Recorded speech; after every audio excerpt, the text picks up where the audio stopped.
Hello. അപ്പോൾ SCERT നമ്മുടെ ജോഗ്രഫിയുടെ അടുത്ത ചാപ്റ്ററിലേക്ക് നമുക്ക് പോവാം. പ്രകൃതിയുടെ വരദാനം. ഇത് നമ്മുടെ 6ാം ക്ലാസ്സിലെ ചാപ്റ്ററാണ്. 12ാമത്തെ ചാപ്റ്റർ. ലോകത്തിലെ ഏറ്റവും സമ്പന്നമായ രാഷ്ട്രം പസഫിക് സമുദ്രത്തിൽ സ്ഥിതി ചെയ്യുന്ന വെറും 21 ചതുരശ്ര കിലോമീറ്റർ മാത്രം വിസ്തൃതിയുള്ള നൗറു എന്ന ദ്വീപിനെ വിശ്വവിഖ്യാത മാസിക നാഷണൽ ജോഗ്രഫിക് 1976 വിശേഷിപ്പിച്ചതിങ്ങനെയാണ്: നിറയെ പച്ചപ്പുള്ള ഈ ദ്വീപ് ഒരിക്കൽ നിരവധി ദേശാടന പക്ഷികളുടെ അഭയകേന്ദ്രമായിരുന്നു. എന്നാൽ ഇന്ന് നൗറു ഒരു തരിശുഭൂമിയാണ്.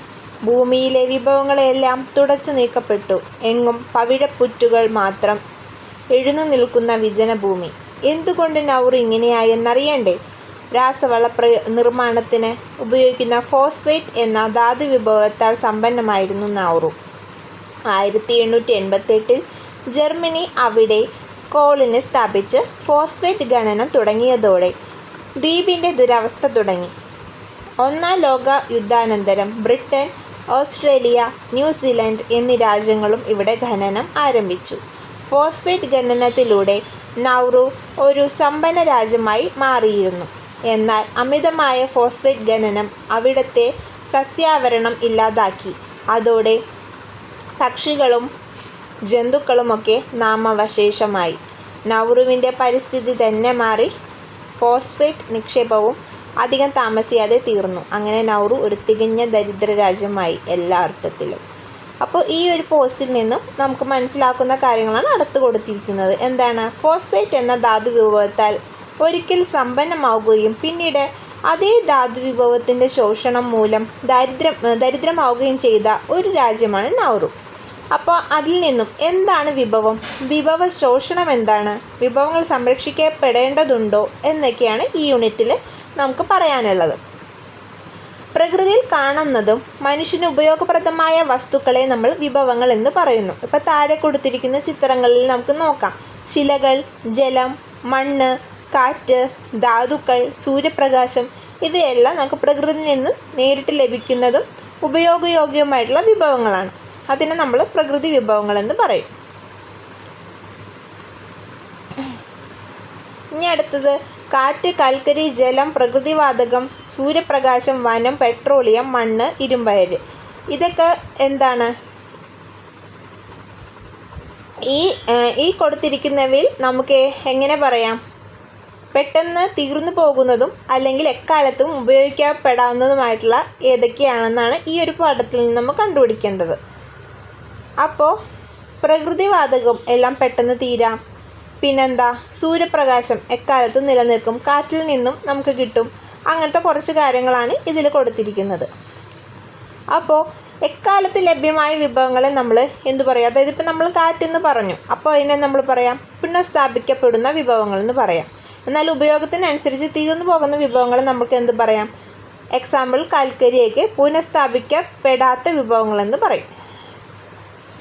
ഇനി വർദ്ധിക്കുന്ന ആവശ്യങ്ങൾ ശോഷിക്കുന്ന വിഭവങ്ങൾ. പ്രകൃതി വിഭവങ്ങളെ മനുഷ്യൻ തനിക്ക് വേണ്ടി മാത്രമുള്ളതാണെന്ന ധാരണയിൽ യഥേഷ്ടം ഉപയോഗിച്ചു കൊണ്ടിരിക്കുന്നു. ജനസംഖ്യാ വർധനവ്, ശാസ്ത്ര സാങ്കേതിക പുരോഗതി, മെച്ചപ്പെട്ട വാർത്താവിനിമയ സൗകര്യങ്ങൾ, വ്യവസായവൽക്കരണം എന്നിവ പ്രകൃതി വിഭവങ്ങളുടെ ആവശ്യകത വർദ്ധിപ്പിച്ചു. ഇത് അമിതമായ വിഭവശോഷണത്തിന് വഴിതെളിച്ചു. അനിയന്ത്രിതമായ ഉപയോഗം മൂലം വിഭവങ്ങളുടെ അളവിലും ഗുണത്തിലും ഉണ്ടാകുന്ന കുറവാണ് വിഭവ ശോഷണം എന്ന് പറയുന്നത്. നമ്മൾ നേരത്തെ നൗറയുടെ കാര്യം പറഞ്ഞ പോലെ അവിടെ നമ്മൾക്ക് വേണ്ടി മാത്രമുള്ളതാണെന്ന് വിചാരിച്ചിട്ട് അതിലുള്ള പല കാര്യങ്ങളും അമിതമായി നമ്മൾ ഉപയോഗിക്കുന്നു, അനിയന്ത്രിതമായിട്ട് ഉപഭോഗം ചെയ്യുന്നു. അപ്പം അങ്ങനെ ചെയ്യുമ്പോൾ പ്രകൃതിയെ അശാസ്ത്രീയമായി ചൂഷണം ചെയ്യുന്നു എന്ന് നമുക്ക് പറയാം. അങ്ങനെ അമൂല്യമായിട്ടുള്ള പല വിഭവങ്ങളും നഷ്ടമാകുകയും പ്രകൃതി തനതായിട്ടുള്ള ആ സ്വഭാവത്തിന് മാറ്റം വന്നു തുടങ്ങുകയും ചെയ്യും. ഇനി ഒരു ബോക്സ് നമുക്ക് വായിക്കാം. എനിക്കും എൻ്റെ ഭാവി തലമുറയ്ക്കും വേണ്ടി പോരാടുന്നു. വിശക്കുന്ന 1000 കുഞ്ഞുങ്ങൾക്ക് വേണ്ടി. ഭൂമുഖത്ത് നിന്ന് അപ്രത്യക്ഷമായിക്കൊണ്ടിരിക്കുന്ന ജന്തുജീവജാലങ്ങൾക്ക് വേണ്ടി ഞാൻ സംസാരിക്കുന്നു. ഭൂമിയല്ലാതെ ഞങ്ങൾക്ക് ഒരു ഇടമില്ല. അവരുടെ ശബ്ദം ആരും കേൾക്കുന്നില്ല. എനിക്ക് ശ്വസിക്കാൻ ഭയമാകുന്നു. എനിക്കറിയില്ല എന്തുമാത്രം വിഷലിപ്തമാണ് ഈ വായു എന്ന്. ഞാൻ പുറത്തേക്ക് ഇറങ്ങാൻ ഭയക്കുന്നു.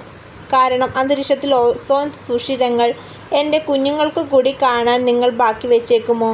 ഈ മഴക്കാടുകളെ, മൃഗങ്ങളെ, പൂമ്പാറ്റകളെ, നിങ്ങളുടെ ബാല്യകാലത്ത് നിങ്ങൾ ഇങ്ങനെ വിലപിച്ചിരുന്നോ? ആകുലപ്പെട്ടിരുന്നുവോ? നിങ്ങൾക്കിനിയും ഭൂമിയെ സംരക്ഷിക്കാൻ സമയമുണ്ടെന്ന് കരുതുന്നുവോ? നിങ്ങൾക്ക് സാൽമൺ മത്സ്യങ്ങളെ തിരികെ എത്തിക്കാൻ കഴിവില്ലെങ്കിൽ മരുഭൂമികളായി മാറിയ വനപ്രദേശങ്ങളെ തിരികെ കൊണ്ടുവരാൻ കഴിയില്ലെങ്കിൽ ദയവായി നിർത്തൂ, അവയെ നശിപ്പിക്കാതിരിക്കൂ.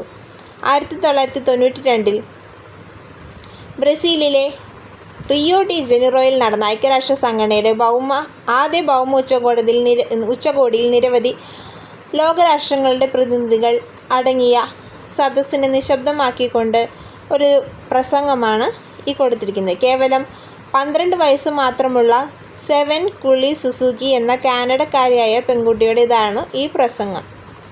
അതിൽ എടുത്തു പറഞ്ഞിട്ടുള്ളത് മലിനീകരിക്കപ്പെട്ട വായു, നശിപ്പിക്കപ്പെടുന്ന വനങ്ങൾ, ഭൂമുഖത്ത് നിന്ന് അപ്രത്യക്ഷമാകുന്ന ജന്തുജാലങ്ങൾ. അപ്പോൾ ഈ ഭൂമുഖത്ത് നിന്ന് അപ്രത്യക്ഷമാകുന്ന ജന്തുജാലങ്ങൾ, അതിൽ നിന്ന് നമുക്ക് ഒരു പോയിന്റ് കിട്ടുകയാണ്. ഈ കാണുന്നത് ഡോഡോ പക്ഷി. മനുഷ്യൻ്റെ അമിതമായ വിഭവ ചൂഷണം മൂലം വംശനാശം സംഭവിച്ച ജീവിയാണ് ഡോഡോ. ഇന്ത്യൻ മഹാസമുദ്രത്തിൽ മൗറീഷ്യസ് ദ്വീപിൽ കണ്ടുവന്നിരുന്ന ഈ പക്ഷിയുടെ മാംസത്തിന് വേണ്ടി കൊന്നൊടുക്കിയപ്പോൾ ഭൂമുഖത്ത് നിന്ന് ഇവ അപ്രത്യക്ഷമായി. ഇന്ത്യയിലുണ്ടായിരുന്ന അറോച്ച് എന്ന കന്നുകാലി വർഗം, ഏഷ്യൻ ചീറ്റപ്പുള്ളി എന്നിവയും അന്യം നിന്ന് പോയവയാണ്. അപ്പോൾ ഇതിന് വേണ്ടിയിട്ട് ഈ വിഭവം എന്നുള്ള രീതിയിൽ ഡോഡോ പക്ഷിയെ കൊന്നൊടുക്കിയപ്പോൾ അതില്ലാതായി. അതുപോലെ ഇന്ത്യയിലുണ്ടായിരുന്ന അറോച്ച് എന്ന കന്നുകാലി വർഗവും ഇന്ത്യൻ ചീറ്റപ്പുലിയും ഒക്കെ അന്യം നിന്ന് പോയവയാണ്. ഇനി 1972 ജൂൺ സ്റ്റോക്ക്ഹോമിൽ നടന്ന മാനവ പരിസ്ഥിതിയെക്കുറിച്ച് ലോകരാഷ്ട്ര സംഘടനയുടെ സമ്മേളനത്തിൽ ഇന്ത്യയുടെ പ്രധാനമന്ത്രി ശ്രീമതി ഇന്ദിരാഗാന്ധി നടത്തിയ പ്രസംഗം ഐക്യരാഷ്ട്രസഭയെ ജൂൺ 5 ലോക പരിസ്ഥിതി ദിനമായി ആചരിക്കാനുള്ള തീരുമാനത്തിലെത്തിച്ചു. ഓരോ വർഷവും ഏകദേശം 3 ദശലക്ഷം ക്യൂബിക് മീറ്റർ മരം മനുഷ്യൻ ഉപയോഗിക്കുന്നുവെന്നാണ് കണക്ക്. ഓരോ സെക്കൻഡിലും ഏകദേശം ഒരു ഫുട്ബോൾ മൈതാനത്തിൻ്റെ അത്രയും വലുപ്പത്തിൽ മനുഷ്യൻ വനങ്ങൾ വെട്ടി നശിപ്പിക്കുന്നു. ഈ സ്ഥിതി തുടർന്നാൽ 2020 ആകുമ്പോഴേക്കും ഇപ്പോഴുള്ള വനഭൂമിയുടെ പകുതി മാത്രമേ ഭൂമിയിൽ അവശേഷിക്കൂ എന്ന് പഠനങ്ങൾ തെളിയിക്കുന്നു. ഇത് പഴയ ഒരു ടെസ്റ്റാണ്, 6ാം ക്ലാസ്സിലെ ടെസ്റ്റ്. അപ്പോൾ അതിൽ പറഞ്ഞിരിക്കുന്നത് 2020 ആകുമ്പോഴേക്കും ഇപ്പോഴുള്ള വനഭൂമിയുടെ പകുതി ആകുന്നു. അപ്പോൾ ഇത് അച്ചടിച്ച കാലഘട്ടത്തിലെ കാര്യമാണ് ഈ പറയുന്നത്. ഇപ്പോൾ 6ാം ക്ലാസ്സിലെ ടെക്സ്റ്റ് ബുക്ക് അപ്ഡേഷൻ വരുന്നുണ്ട്. അപ്പോൾ അതുവരെ നമുക്ക് ഈ ടെസ്റ്റ് തന്നെ നോക്കി പോകാവേ. ഇനി വിഭവ സംരക്ഷണം. വിഭവങ്ങൾ നീതിപൂർവവും ശ്രദ്ധാപൂർവവും ഉപയോഗിക്കുകയും അവയ്ക്ക് പുനഃസ്ഥാപിക്കപ്പെടാനുള്ള സമയം അനുവദിക്കുകയും ചെയ്യുക എന്നതാണ് വിഭവ സംരക്ഷണത്തിൻ്റെ അടിസ്ഥാന തത്വം.